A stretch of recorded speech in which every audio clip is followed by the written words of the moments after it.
Ethylene glycol C2H6O2 तथा जल के मोल अंश की गणना कीजिए यदि विलयन में C2H6O2 का 20% या प्रतिशत द्रव्यमान उपस्थित हो। तो यहाँ पर देखेंगे ध्यान से क्या क्या मुझे दे रखा है। तो अगर हम मोल अंश की क्या करना है, गणना करना है। हाँ, इससे पहले हमको पता होना चाहिए जो द्रव्यमान होता है कि जो विलयन का कुल द्रव्यमान मान लेता हूँ। यहाँ पर लिखे मान लीजिए से मान लिया विलयन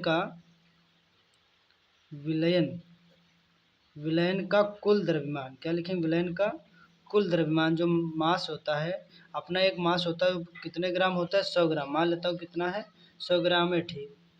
उसके बाद हम यहाँ पर देखेंगे हमें देख रखा है 20 ग्राम। 20 ग्राम ये क्या दे रखा है, इथिलीन ग्लाइकाल।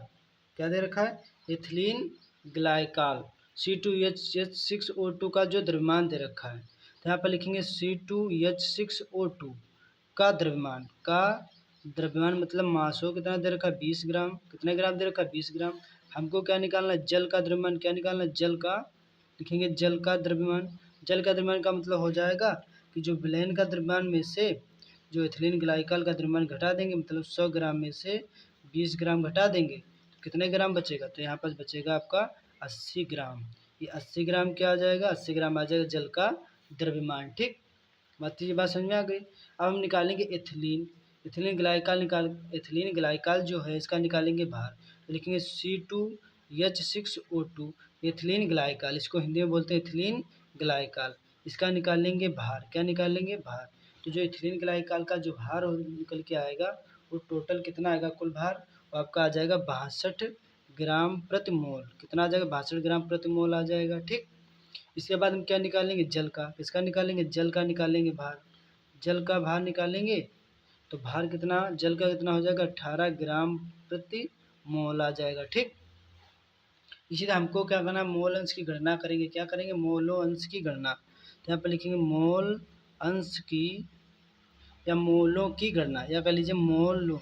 क्या लिखेंगे, मोलों की गणना। मोलों की गणना करेंगे, मोलों की गणना करेंगे तो यहाँ पर लिखेंगे मोल नंबर 1। मोल्स, किसके मोल्स करेंगे गणना, नंबर 1 करेंगे मोल्स की। तो यहाँ पर लिखेंगे मोलेस ऑफ इथिलीन ग्लाइकाल मतलब C2H6O2 इथिलीन ग्लाइकाल की गणना करेंगे। तो यहाँ देखेंगे दिया कितना था, यहाँ पर ध्यान से देखेंगे जो इथिलीन ग्लाइकाल का द्रव्यमान कितना था, 20। कितना था, 20। और जो अभी हम निकाल के लाए हैं जो इथिलीन ग्लाइकाल का भार कितना है, 62। तो यहाँ पर लिखेंगे क्या, यहाँ पर स्मॉल n बराबर लिखेंगे मोलेस of ethylene glycol. Ethylene glycol निकालेंगे तो यहाँ पर लिखेंगे 20/62। अब इससे इसको क्या देंगे, भाग देंगे तो यहाँ पर आ जाएगा 0.3226, ठीक। इसी तरीके N2 निकालेंगे मोलों की संख्या नंबर 2।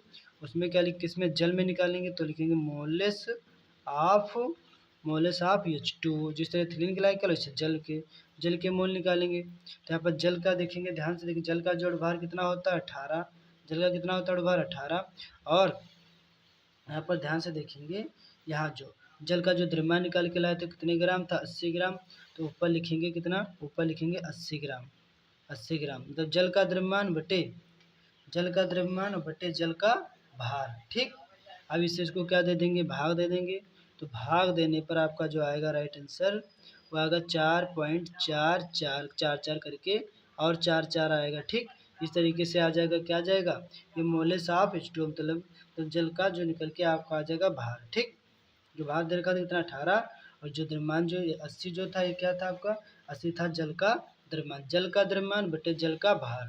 तो जल का द्रव्यमान बटे जल का और भार, जो भार निकालते हैं इस चीज़ को डिवाइड करेंगे 4.4444 करके आएगा, ठीक।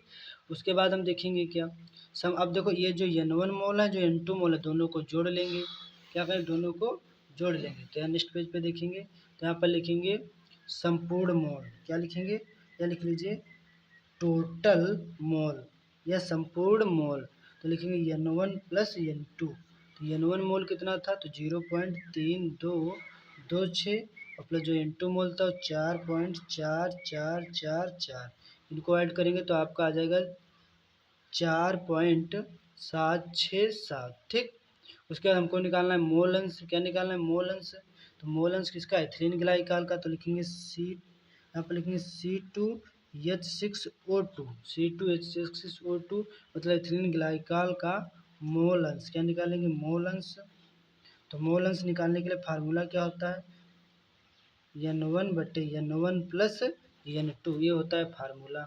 N1 कितना दे रखा है, जो N1 आपका दे रखा है 0.3226 बटे N1 और प्लस N2 दोनों जुड़ करके कितना आ गया है, वो आ गया है 4.767। ठीक, इतना है। अब क्या करेंगे, यहाँ देखो पीछे कितनी से पॉइंट के पीछे कितनी संख्या है, 4, इधर पॉइंट के पीछे 3, तो 4 संख्या बना लोगे, पॉइंट से पॉइंट हटा दोगे, तो यहाँ पर आ जाएगा 3226 बटे 47,670। अब इससे इसको डिवाइड करेंगे, तो डिवाइड करने पर क्या हो जाएगा, आपका जो आंसर आएगा वो 0.0677 आएगा लगभग में। ठीक, उसके बाद हम क्या निकालेंगे, जल का, जिससे सीधे एथिलीन ग्लाइकॉल का, एथिलीन ग्लाइकॉल का मोल अंश निकाला है, इसी तरीके से हम जल का मोल अंश निकालेंगे। तो लिखेंगे जल का मोल अंश, जल का मोल अंश, जल का मोल अंश का फार्मूला तो क्या लिखेंगे, N2/N1 प्लस N2। पहले क्या था, N1/N1 प्लस N2।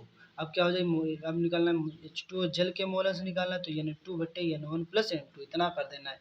N2 जो कितना दे रखा है, वो दे रखा है 4.4444, और N1 N2 जोड़ा था, कितना आया था, N1 N2 को जो जोड़ा था वो 4.767। तो यहाँ लिखेंगे, क्या लिखेंगे, 4.767।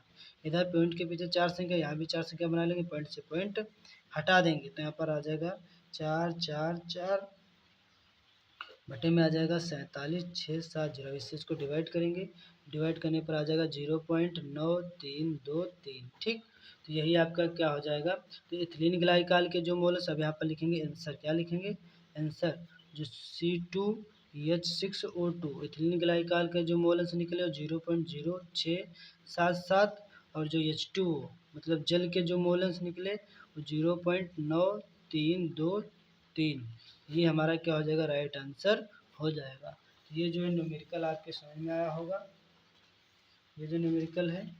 तो फिर मिलता हूँ नेक्स्ट वीडियो में, तब तक के लिए आप सभी का धन्यवाद।